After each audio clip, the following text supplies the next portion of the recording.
오늘 말씀의 제목을 한번 따라 하실까요? 무너진 예배를 다시 회복하라. 여러분, 하나님은 오늘 예배하는 자리에 나온 우리를 바라보시면서 어떤 모습, 어떤 표정이실까요? 우리가 지난주에 스바냐 말씀을 함께 살펴보았는데, 그 스바냐 말씀에 따르면 하나님은 우리를 잠잠히 사랑하시며 즐거이 기뻐하시는 분이십니다. 아들아, 잘 왔다. 따라 기다렸다. 온화한 미소로 흥얼거리는 그 노랫소리가 바로 우리를 기다리시는, 우리를 사랑하시는, 우리 예배를 받으시는 하나님 아버지의 모습인 줄 믿습니다. 하나님 아버지의 마음으로 우리 좌우에 앉아 계신 분들과 반갑게 한번 인사하실까요? 잘 오셨습니다. 반갑습니다. 여러분 진심으로 인사하신 거죠? 좌우에 앉아 계신 분 바라보니까 보기만 해도 너무 좋잖아요. 우리는 만나야 힘이 나는 것입니다. 우리가 함께 모일 때 하나님의 성령께서 우리 각 사람에게 놀라운 은혜와 복을 도하여 주십니다. 여러분, 오늘은 우리가 구약의 마지막 성경인 말라기 말씀을 함께 보게 되었습니다. 우리가 선지서 말씀을 계속해서 나누다 보니까 이 선지자들의 마음을 조금 알 것 같습니다. 이해할 것 같습니다. 선지자들의 메시지가 매번 새로운 게 아닙니다. 하나로 모아집니다. 결국은 하나님께 돌아오라 하는 이야기입니다. 바벨론 포로 시대 이전과 포로 시대 중에 활동했던 선지자들, 그리고 포로 생활 이후에 활동했던 선지자들, 그들의 메시지가 한결같이 하나님께로 돌아오라 하는 것입니다. 그런데 이스라엘이 도무지 변하지를 않습니다. 나라가 망해도 안 변하고 이방 땅에 끌려가서 포로로 살다가 와도 변하지 않습니다. 말씀이 없어서, 말씀을 전하는 선지자가 없어서가 아니라 계속 선지자들을 통해서 선포되어지는 그 말씀 속에서도 변하지 않는 것이 바로 이스라엘의 모습이었습니다.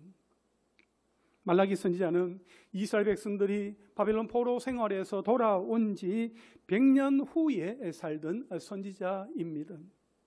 그가 전하는 메시지는 예루살렘에 돌아와서 살고 있는 사람들을 향하여서 전겨진 메시지입니다. 예루살렘 성전이 재건된 지는 꽤 지났지만 그들의 삶의 형편은 그리 좋지 않았습니다. 말라기 선지자가 활동하던 그 당시 이스라엘은 정치와 경제와 종교적으로 매우 암담했습니다. 정치적으로 페르시아의 식민지였기에 계속해서 세금을 바쳐야 했고, 경제적으로는 계속되는 가뭄과 병충해, 특히 메뚜기 때의 습격을 받으면서 아주 황폐화되었습니다. 그리고 종교적으로는 선지자들의 어떤 메시아 왕국 예언된 지 100년이 지나도 그 예언이 실현되지 않자 의심하고 신앙생활에 회의를 느껴서 죄에 빠져들게 되었습니다. 그리하여 이스라엘은 하나님을 섬기기보다는 당장의 만족을 얻는 데에 급급했습니다. 율법을 경시하는 사람들이 많았고 거짓과 속임수가 만연했습니다. 사실 이스라엘 백성들이 바벨론 포로에서 돌아올 때에 그들에게는 소망이 가득했습니다. 예루살렘에서 자신들의 삶과 성전을 재건할 것이며 선지자들의 그 모든 위대한 약속들은 실현될 것이라 그렇게 생각을 했습니다. 메시아가 오셔서 이스라엘과 그 열방을 다스리는 하나님의 나라를 세우셔서 모두에게 정의와 평화를 가져다 줄 것이라 그렇게 믿었습니다. 하지만 그런 일은 일어나지 않습니다. 예루살렘에 돌아와서 살던 이스라엘 백성들은 그들의 조상들처럼 여전히 하나님께 신실하지 못했음이 드러났고 그 결과 가난과 불의와 부정을 초래했습니다. 우리는 말라기서를 통해서 이 새로운 세대가 얼마나 부패하게 됐는지 발견하게 됩니다. 말라기서는 하나님과 이스라엘 사이에 어떤 6번의 논쟁으로 구성되어져 있습니다. 하나님이 말씀하시면 이스라엘이 거기에 대하여서 반문을 하고, 또 하나님은 그 부분에 대해서 다시 한 번 더 재설명하시는 그러한 구조로 되어 있습니다. 처음 3번의 논쟁에서 하나님은 이스라엘의 부패를 폭로하시고, 다음 3번의 논쟁에서는 하나님이 그들의 부패를 대적하십니다. 그리고 이러한 논쟁과 반박을 통해서 우리가 알 수 있는 것은 근본적으로 바벨론 포로 생활이 이스라엘 백성들을 전혀 변화시키지 않았다 하는 것입니다.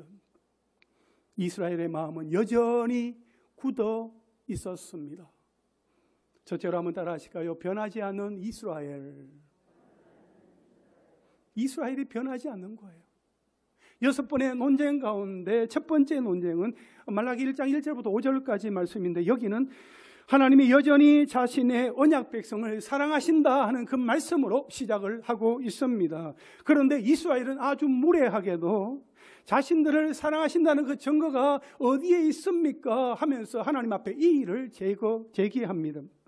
말라기 1장 2절 말씀에 보면 여호와께서 이르시되 내가 너희를 사랑하였노라 하나 너희는 이르기를 주께서 어떻게 우리를 사랑하셨나이까 하는도다. 나 여호와가 말하노라 에서는 야곱의 형이 아니냐. 그러나 내가 야곱을 사랑하였고. 아멘. 하나님의 사랑에 대하여서 의문을 제기하는 이스라엘에게 하나님은 하나님의 주권으로 내가 에서 대신에 야곱을 사랑했다. 야곱의 형이 있었는데 내가 그 형을 사랑하기보다는 그 형 대신에 내가 야곱을 사랑했다. 하나님은 그렇게 말씀을 하셨습니다. 이렇게 첫 번째 논쟁에서부터 하나님의 사랑과 신실하심에 대한 이스라엘의 불신과 의심이 나타나고 있는 것입니다. 두 번째 논쟁은 말라기 1장 6절부터 2장 9절까지 말씀인데요. 여기에서는 포로 생활에서 돌아와서 지은 새 성전, 그 스룹바벨 성전으로 인해서 어떤 문제들이 또 일어나게 되었는데요. 하나님이 성전을 멸시하고 더럽힌 자들에 대해서 하나님은 질책하십니다. 말라기 1장 6절 말씀해 보시면 내 이름을 멸시하는 제사장들아 나 만군의 여호와가 너희에게 이르기를 아들은 그 아버지를 종은 그 주인을 공경하나니 내가 아버지일진데 나를 공경함이 어디 있느냐. 내가 주인일진데 나를 두려워함이 어디 있느냐 하나 너희는 이르기를 우리가 어떻게 주의 이름을 멸시하였나이까 하는도다. 여러분, 하나님을 공경하지 않고 두려워하지 않는다 하신 그 하나님의 질책에 이스라엘은 자신들이 아니 우리가 어떻게 주님을 멸시했습니까? 우리가 언제 주님을 멸시했습니까? 그렇게 대꾸를 하는 거죠. 하나님은 그들의 눈높이에 맞추어서 그들이 다리 절고 병들고 힘 있는 흠 있는 재물을 그렇게 가져옴으로써 그들이 하나님을 무시하고 존중하지 않았다고 그렇게 답하십니다. 하나님 앞에 나올 때에 온전하지 못한 재물들을 가지고 나왔다는 거죠. 말라기 1장 13절 말씀에 보면 만군의 여호와가 이르노라 너희가 또 말하기를 이 일이 얼마나 번거로운고 하며 코웃음치고 훔친 물건과 저는 것 병든 것을 가져왔느니라. 너희가 이같이 봉헌물을 가져오니 내가 그것을 너희 손에서 받겠느냐. 이는 여호와의 말이니라 했습니다. 여러분, 하나님께는 흠 없는 재물을 가지고 와서 드려야 했지만 이스라엘은 아니 우리가 꼭 이렇게 해야만 돼 너무 번거롭잖아 하면서 훔친 물건이나 돈이 되지 않는 흠 있는 것들로 대충 봉헌했던 것입니다. 그러면서도 내가 하나님을 예배했잖아요. 내가 하나님을 섬겼잖아요. 그렇게 대답하는 것입니다. 그러나 하나님은 너희가 총독에게 그런 것을 바치겠냐? 그것을 그 총독이 기쁘게 받겠냐? 말씀하십니다. 아마 그런 것을 세금으로 바치게 되면 그 자리에서 죽게 될걸요. 그러니까 하나님이 너희가 그런 봉헌물을 드리면서 나를 예배한다고 하는 것은 세상 총독보다 나를 못하다 여기며 나를 멸시하는 것이다 말씀하시는 것입니다. 여러분, 여기에서 하나님께서 좋은 재물을 가져와라 이렇게 말씀하시는 것은 하나님이 재물에 탐을 내시는 게 아닙니다. 천지 만물은 다 하나님의 것입니다. 예수님께서도 작은 2렙돈을 드리는 그 여인을 칭찬하셨습니다. 하나님은 세상에 있는 모든 것을 다 소유하고 계시는 분입니다. 그 모든 것에 대해서 하나님은 얼마든지 움직일 수 있는 능력을 가지고 계신 분이시요, 지극히 적은 두 렙돈도 하나님은 귀하게 여기시는 분입니다. 오늘 이 본문에서 하나님은 그 재물에 담겨있는 마음에 대해서 말씀을 하시는 것입니다. 마음이 있으면, 하나님께 대한 마음이 있으면 좋은 것, 귀한 것, 그것을 준비해서 최선을 다해서 드리려고 애쓸 것인데, 마음이 없으니까, 하나님에 대한 마음이 없으니까 하나님을 무시하는 마음이 그 재물에 그렇게 담겨 있다는 것입니다. 하나님 앞에 온전하지 못하고 흠이 있는 그런 재물을 가지고 와서 우리가 하나님을 예배하지 않았냐고, 우리가 하나님 앞에 재물을 드리지 않았냐고 그렇게 말하는 거죠. 하나님은 그것에 대해서 굉장히 하나님은 불편해하셨습니다. 하나님은 너희가 왜 나를 무시하냐 하시는 것입니다. 나를 무시하지 마라, 나를 무시하지 마라 말씀하시는 하나님을 생각하니까 너무나 슬픈 마음이 듭니다. 그런데 더 문제는 비단 백성들만이 아니라 이 성전을 지키는 제사장들이 더 문제였습니다. 그들은 이런 부패한 형태의 이 예배를 그대로 용인했을 뿐만 아니라 그들 자신도 거기에 참여했습니다. 말라기 2장 7절부터 9절까지의 말씀인데요, 제사장의 입술은 지식을 지켜야 하겠고 사람들은 그의 입에서 율법을 구하게 되어야 할 것이니 제사장은 만군의 여호와의 사자가 됨이거늘 너희는 옳은 길에서 떠나 많은 사람을 율법에 거스르게 하는도다. 나 만군의 여호와가 이르노니 너희가 레위의 언약을 깨뜨렸느니라. 너희가 내 길을 지키지 아니하고 율법을 행할 때에 사람에게 치우치게 하였도다. 나도 너희로 하여금 모든 백성 앞에서 멸시와 천대를 당하게 하였느니라 하시니라. 위에서부터 아래에게까지 그 모든 백성이 하나님 앞에서 하나님의 백성으로서의 그 신실함이 나타나지 않았다 하는 것입니다. 세 번째 논쟁은 말라기 2장 10절부터 16절까지 말씀인데, 여기에서 하나님은 결혼 언약, 결혼 약속을 저버리고 그분과 자신들의 아내를 배반한 이스라엘 남자들에 대하여서 꾸짖고 계십니다. 책망을 하시는 거예요. 여러분, 성전의 예배가 무너지니까 삶의 예배가 무너집니다. 덩달아서 가정이 무너집니다. 물론 그들은 부인합니다. 아니 그게 뭐 어땠어요? 다 그렇게 하면서 사는데요. 당시 이스라엘 남자들은 이방 여인과 결혼하고 그 여인들이 섬기던 이방 신들을 가정으로 받아들였습니다. 말라기 선지자는 이 문제를 아무 이유 없이 이혼하는 남자들이 증가하는 것과 연결합니다. 하나님은 이방 여인과의 결혼으로 인하여서 일어나는 우상 숭배의 죄악도 드러나게 하십니다. 사람들은 모두 괜찮다라고 말하지만 말라기 선지자는 아니다라고 분명하게 말하는 것입니다.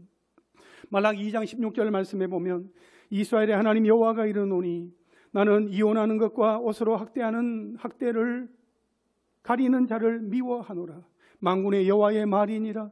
그러므로 너희 심령을 삼가 지켜 거짓을 행하지 말지니라.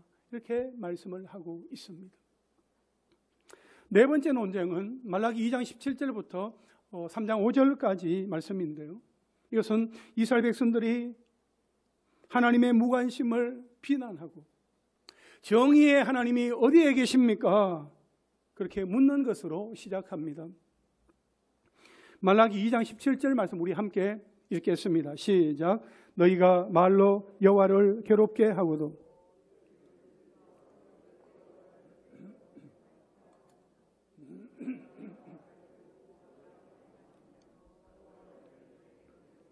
그에게 기쁨이 된다 하며 또 말하기를 정의의 하나님이 어디 계시냐 함이니라. 아멘.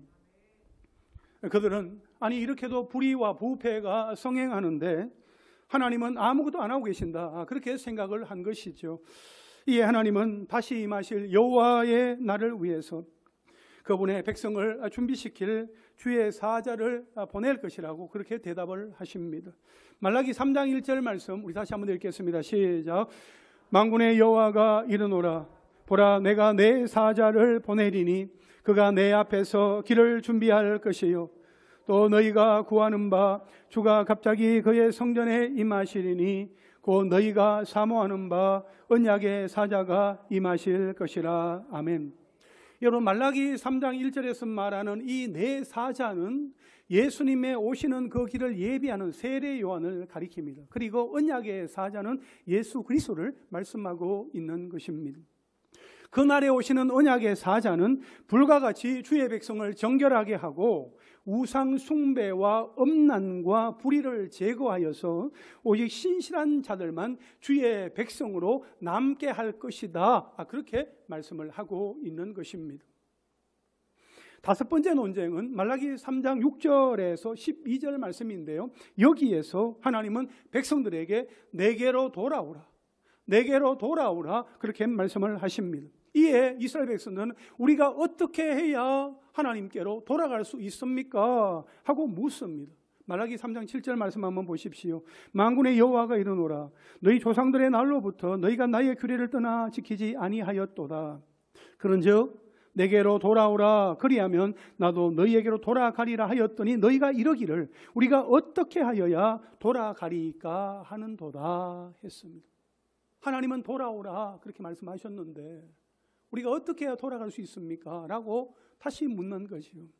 그러자 하나님은 그들의 이기심을 지적하시면서 그들이 성전을 위한 11조를 드리고 있지 않다 하는 것을 보여주십니다.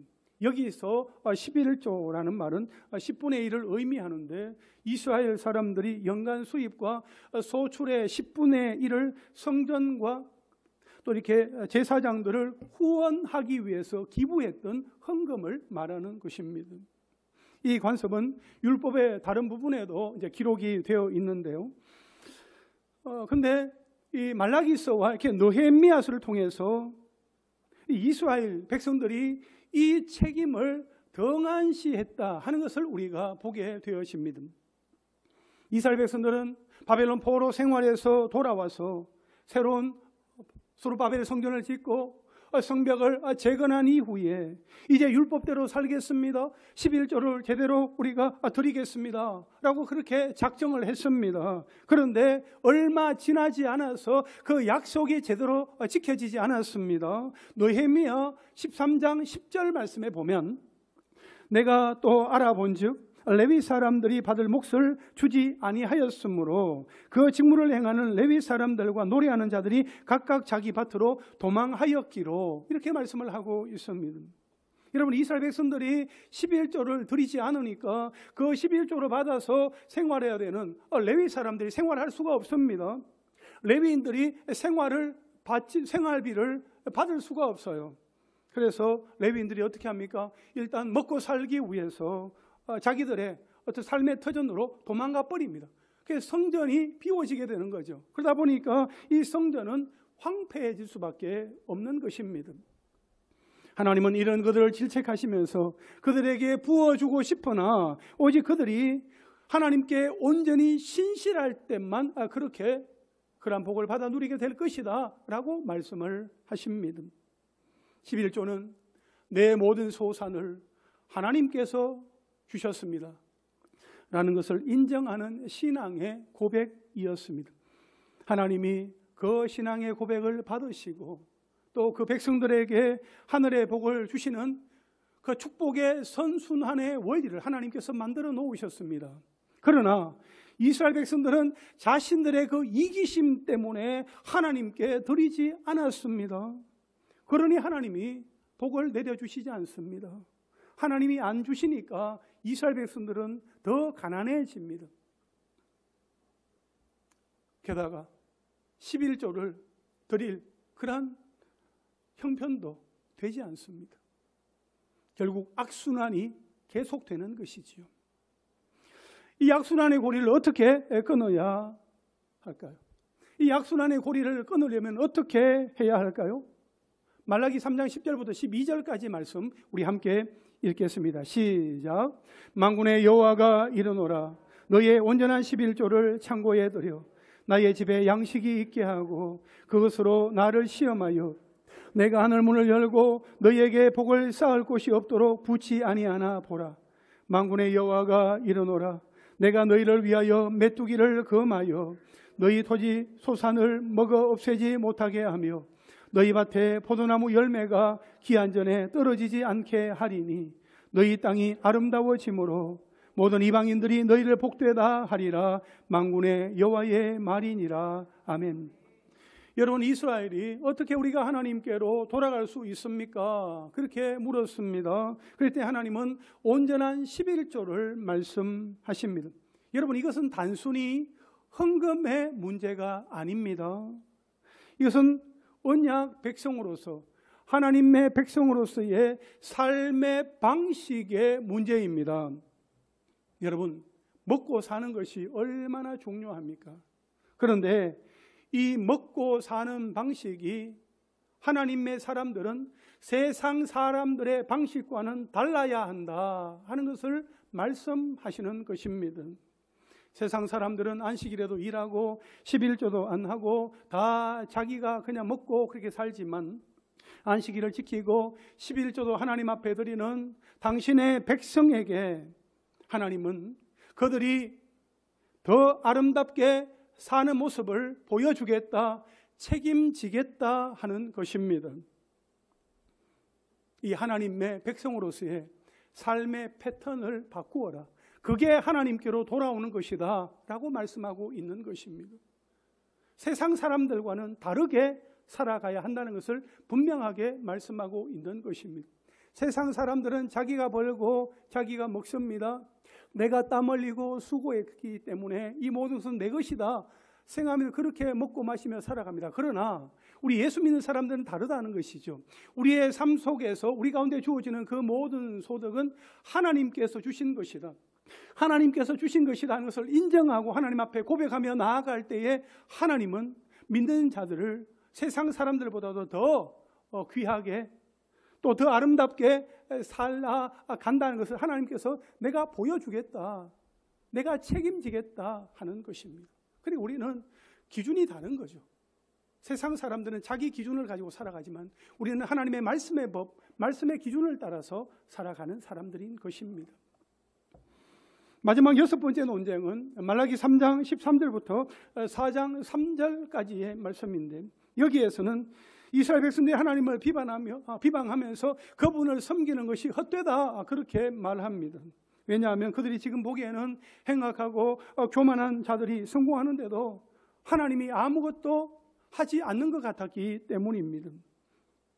말라기 3장 13절과 14절 말씀 우리 함께 읽겠습니다. 시작. 여호와가 이르노라. 너희가 완악한 말로 나를 대적하고도 이르기를 우리가 무슨 말로 주를 대적하였나이까 하는도다. 이는 너희가 말하기를 하나님을 섬기는 것이 헛되니 만군의 여호와 앞에서 그 명령을 지키며 슬프게 행하는 것이 무엇이 유익하리요. 여러분, 여기 14절 마지막에 무엇이 유익하리요 했습니다. 그러자 하나님은 이스라엘의 신실한 남은 자들에 대한 짧은 이야기를 하면서 대답을 하십니다. 말라기 3장 16절부터 18절까지의 말씀입니다.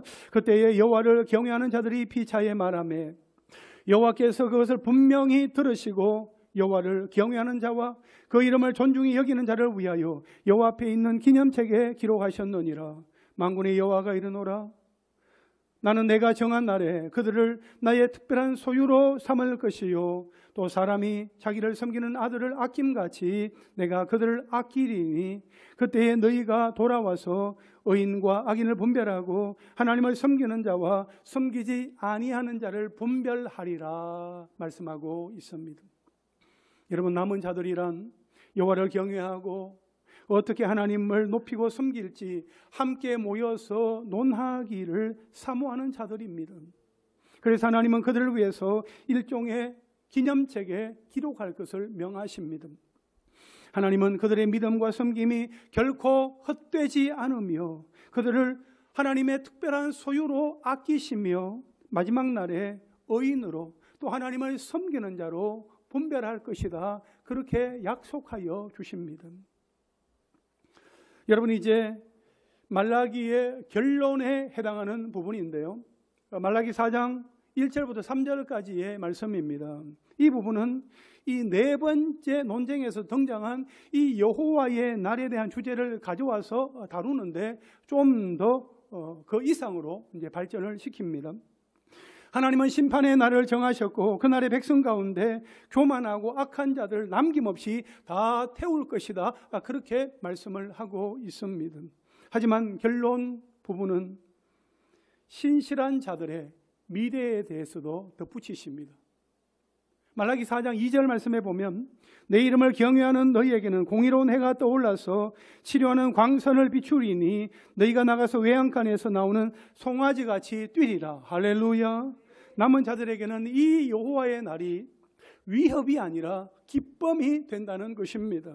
왜냐하면 그날에는 공의로운 해가 떠올라서 치유와 생명과 또 미래의 소망을 주는 광선이 비추어지게 될 것이기 때문입니다. 사랑하는 성도 여러분, 여기까지 하나님과 이스라엘 백성 사이에 이 6번의 논쟁을 살펴보면서 이때 이스라엘의 이야기가 오늘 살아가고 있는 우리의 이야기와 우리의 모습과 별반 다르지 않다 하는 것을 생각해 보게 됩니다. 사실 변하지 않는 이스라엘의 모습이 변하지 않는 우리의 모습이기도 합니다. 지난 세일의 특별 새벽기도의 기간 동안에 사무엘상 본문 중에서 사울과 다윗의 모습을 살펴보면서 하나님은 광야 학교를 통하여서 다윗을 하나님의 사람으로 훈련하셨지만 동시에 사울에게도 돌이킬 수 있는 그 기회의 시간을 주셨습니다. 그러나 사울은 하나님께로 돌이키지 않았습니다. 사울은 변하지 않았습니다. 또한 그 변하지 않는 그 사울의 모습이 제 속에도 있다 하는 것을 보게 됩니다. 그리고 무엇보다도 죄가 우리를 쉽게 놓아주지 않는다. 세상이 우리를 쉽게 놓아주지 않는다 하는 것도 보게 됩니다. 변하지 않는 이스라엘, 변하지 않는 나. 그러나 오늘 그럼에도 불구하고 우리가 이렇게 살아갈 수 있는 것은 변하지 아니하는, 변하지 않으시는 하나님의 사랑이 있기 때문입니다. 둘째로 한번 따라 하실까요? 변하지 않으시는 하나님의 사랑. 여러분, 이스라엘 백성이 변하지 않는 것과 하나님이 변하시지 않는 것은 다른 것입니다. 말라기 3장 6절 말씀 보십시오. 나 여호와는 변하지 아니하나니 그러므로 야곱의 자손들아 너희가 소멸되지 아니하느니라. 아멘. 여러분, 여기에서 야곱의 자손들은 하나님이 자기 백성으로 삼으신 이스라엘 자손들을 가리키는 것입니다. 이들은 하나님의 언약의 백성이기 때문에 죄악으로 인해서 준엄한 심판을 당할지언정 완전히 소멸되지는 않을 것입니다. 이것은 다른 어떤 이유도 아닌 오직 하나님으로 말미암은 것입니다.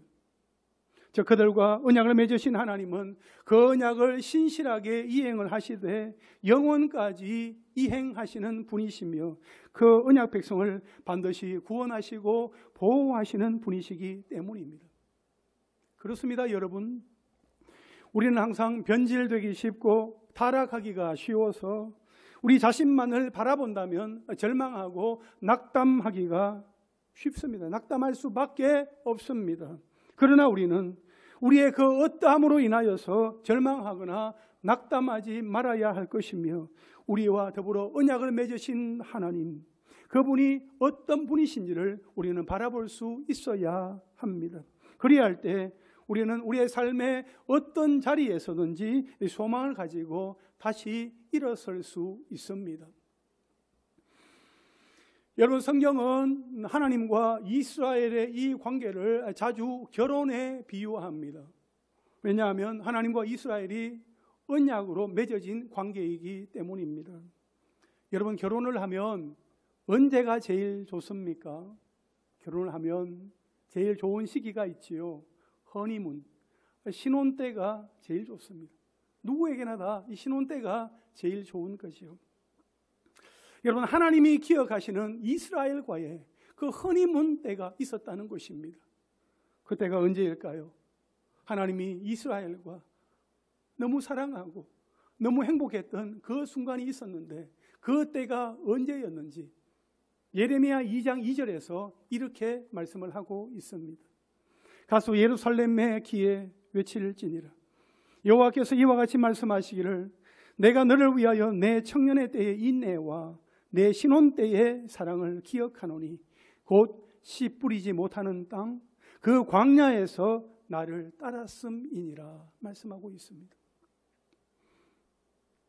성경에 보면 이스라엘이 출애굽한 이후에 그 광야 40년을 지나는 동안에 늘 하나님 앞에서 원망하고 불평하면서 그렇게 지나왔던 것 같은데 하나님은 그 광야의 때가 좋았다 그렇게 말씀하시는 것입니다.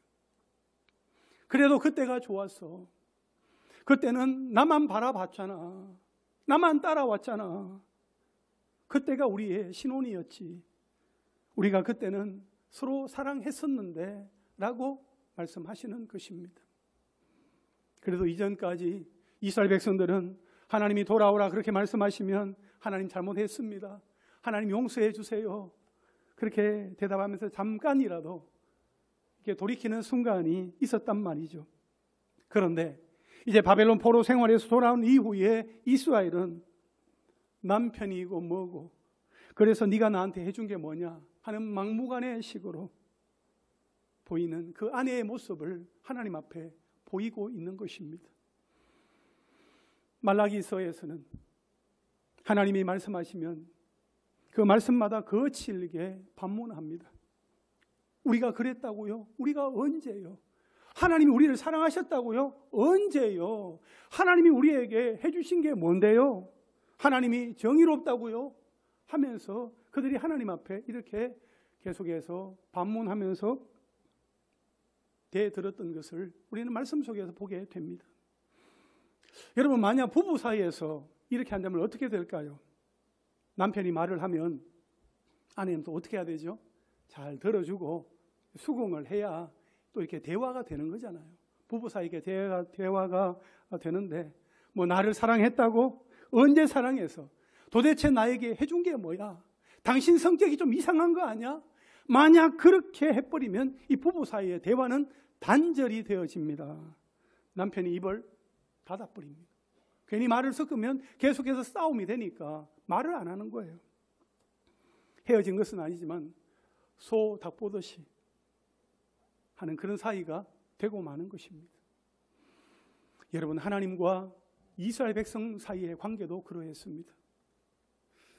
하나님이 아무 말씀도 안 하십니다. 하나님이 말라기 선지자에게 말씀을 하셨는데 그 말라기 선지자에게 말씀하신 그 이후로 하나님은 아무 말씀도 안 하십니다. 400년 동안. 하나님은 400년 동안 말씀을 안 하세요. 그래서 구약과 신약 그 사이에 400년 침묵기가 찾아온 것입니다. 그러나 하나님은 그 사랑을 포기하지 않으십니다. 그 약속을 잊지 않으십니다. 도무지 변하지 않는 이스라엘, 좀처럼 변하지 않는 우리를 위해서 영원히 변하지 않으시는 하나님의 사랑 때문에 예수 그리스도가 오셨습니다. 마지막 세 절 한번 따라 하실까요? 예수 그리스도. 여러분 말라기서의 논쟁은 이제 끝났지만 아직 이 책의 내용은 조금 남아 있습니다. 마지막 세 구절은 논쟁에는 포함되지 않으면서 일종의 부록의 역할을 합니다. 단지 말라기서뿐만 아니라 구약의 토라, 이렇게 모세오경과 선지서들의 어떤 결론에 해당이 되어지는데 말라기 4장 4절부터 6절까지 말씀을 우리 함께 읽겠습니다. 시작. 너희는 내가 호렙에서 온 이스라엘을 위하여 내 종 모세에게 명령한 법 곧 율례와 법도를 기억하라. 보라 여호와의 크고 두려운 날이 이르기 전에 내가 선지자 엘리야를 너희에게 보내리니 그가 아버지의 마음을 자녀에게로 돌이키게 하고 자녀들의 마음을 그들의 아버지에게로 돌이키게 하리라. 돌이키지 아니하면 두렵건대 내가 와서 저주로 그 땅을 칠까 하노라 하시니라. 아멘. 여러분 여기 보면은 먼저 4절에 내 종 모세에게 명령한 율법과 법도를 기억하라. 그렇게 명령을 합니다. 다시 말해 하나님의 말씀대로 살아가라 하는 명령인 거죠. 또한 5절에 보면 여호와의 크고 두려운 날이 이르기 전에 선지자 엘리야를 보내리라 그렇게 말씀을 하십니다. 여러분 여기에서 말하는 선지자 엘리야는 누굽니까? 예수님요? 아니요. 세례 요한을 가리키는 말입니다. 여러분 예수님은 세례 요한을 가리켜서 마태복음 11장 14절에서 만일 너희가 즐겨 받을진대 오리라 한 이 엘리야가 곧 이 사람이니라 말씀을 하셨습니다. 세례 요한은 회개하라 천국이 가까이 왔느니라 그렇게 외치면서 주님의 길을 예비했습니다. 세례 요한이 광야에서 외치는 그 소리를 듣고 이스라엘 사람들은 그 마음을 하나님께로 돌이켜야 했습니다. 그렇지 않으면 저주로 그 땅을 치겠다고 말씀을 하셨습니다. 그런데 여러분 기억하십시오. 세례 요한이 와서 그 광야에서 그렇게 외쳤을 때에 이스라엘 백성들이 돌이켰습니까? 하나님께로 돌아왔습니까? 선지자들의 외침과 같이 세례 요한의 외침에도 소수의 사람들을 제외하고는 많은 사람들이 호기심을 가졌으나 금세 시들고 말았습니다. 결국 세례 요한은 목베임을 당해 죽고 말았습니다. 그래서 하나님께서는 약속하신 대로 저주를 내리셨습니다. 하나님은 그 저주를 그 독생자 예수 그리스도에게 내리셨습니다. 로마서 5장 8절 말씀에 보면 우리가 아직 죄인 되었을 때에 그리스도께서 우리를 위하여 죽으심으로 하나님께서 우리에 대한 자기의 사랑을 확정하셨느니라 그렇게 말씀을 하고 있습니다. 예수님이 십자가 위에서 우리 모든 인류의 죄를 다 대신 지고 그 십자가 위에서 그 저주를 친히 감당하신 것입니다. 예수님은 그리하여 그 십자가 위에서 온전한 제물, 깨끗한 제물이 되셨습니다. 말라기 1장 11절 말씀 우리 마지막으로 함께 읽겠습니다. 시작.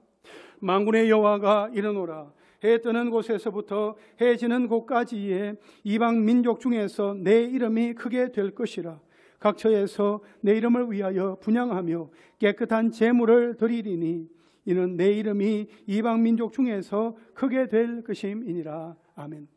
여러분 이것은 예수님께서 십자가 위에서 자신의 몸을 단번에 하나님께 드려 구원을 이루심으로 세계 열방의 예수 그리스도를 믿는 모든 자들이 각자의 교회에서 자신의 몸을 거룩한 산 제물로 하나님께 예배 드리는 것으로 성취가 되었습니다. 그래서 우리가 오늘 이렇게 함께 모여 하나님께 예배를 드릴 수 있는 것입니다. 오직 예수 그리스도의 보혈의 공로 의지하여 말입니다. 여러분 예수님의 보혈을 힘입어 하나님 앞에 나아가게 된 우리들, 하나님 앞에 나아가서 전심으로 예배하는 우리들은 다시 오실 주님을 기다리는 사람들입니다. 우리 주님이 다시 오시는 그날에는 심판과 구원이 있습니다. 악인과 의인, 하나님을 섬기는 자와 섬기지 않는 자의 분별이 있을 것입니다.